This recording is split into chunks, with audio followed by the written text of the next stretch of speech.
It was brought to Windsor in the 60s as a war memorial. It sat on a pedestal for 50 some odd years. The weather, the elements did their work on it. It was starting to fall apart, and the city of Windsor gave it to us, Canadian Historical, to be the stewards of this aircraft and to restore it. So we are currently restoring it to, hopefully, the shape it was in when it was new. This city is so geared towards the automotive industry and all the other trades that surround it that trades in the aviation world were otherwise not known by the students and the teachers in the co-op program. So we've introduced them, and it's opened another door for them and allowed them for another career option, which in this world today they could use it, right? I gained a lot of new learning and basic knowledge about aviation, like how most aviation mechanics use and repair planes. It influenced me by working harder and doing your best and doing all the things you think you can't do but you really can. Like, it taught me a lot, like, in that way. I guess the more you invest in it, the more you get back from it, so it's kind of fun to I don't know, do your research on whatever you're working on and find out how it works and why they would have built it the way they built it at the time, because there was a lot of time constraints and material constraints at the time, so they built the plane in a fashion that they wouldn't still today.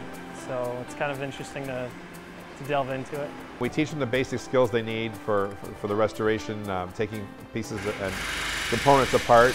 You can hear the riveting in the background, okay? They help with the assessment process, the cleaning process, and they rebuild the component that we're currently working on. The big thing for us is we get manpower, we get the labor, whereas normally maybe only 2 or 3 of us working on it. We've got 10 kids a day working on it, and we can accomplish so much more. And the byproduct for them is the fact that they're learning something new. And it's got a cool factor for them, right? I mean, how many students get to work on a World War II bomber?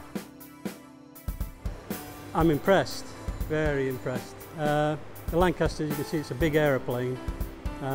So the way you approach a project like this is take it in little bites. But you've got some great people working here, and from what I've seen, I've got no doubts you're going to get this aeroplane back to what it should be. Some of the other programs around the world appear very amateurish compared, not in a bad sense, but they're just not as well organised as you guys seem to be here.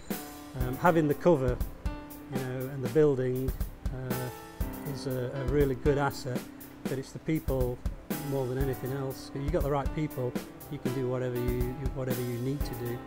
If you've got the wrong people, it doesn't matter how much kit and money you've got, it'll just go to waste. So. Young gentleman named Ryan. He wasn't part of the co-op program, but he started volunteering for this organization when he was 13, 14 years old, and got the bug, the aviation bug we call it, which is a horrible disease. And to the point where when he was finished high school, he went to Canada College.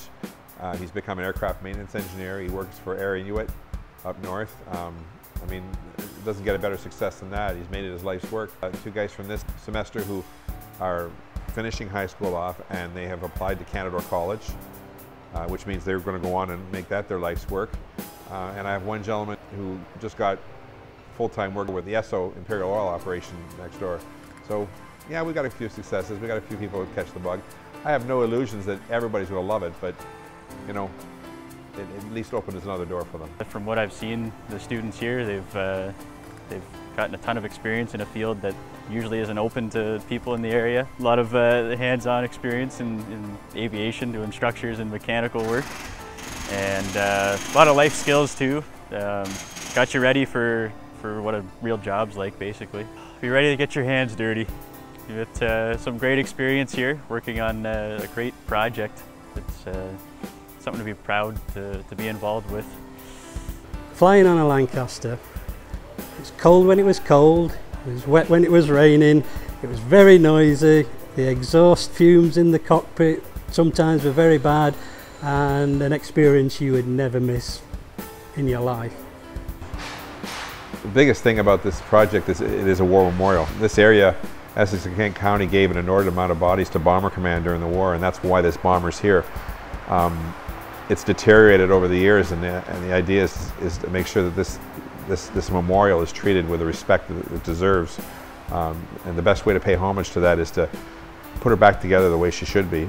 So some of the old vets that come in here, and we're fast losing them because of their age, even in the shape she's in right now, which isn't overly pretty, are absolutely wowed by what's going on. So I think the biggest importance of this project is to treat this bird, as she is, as a war memorial.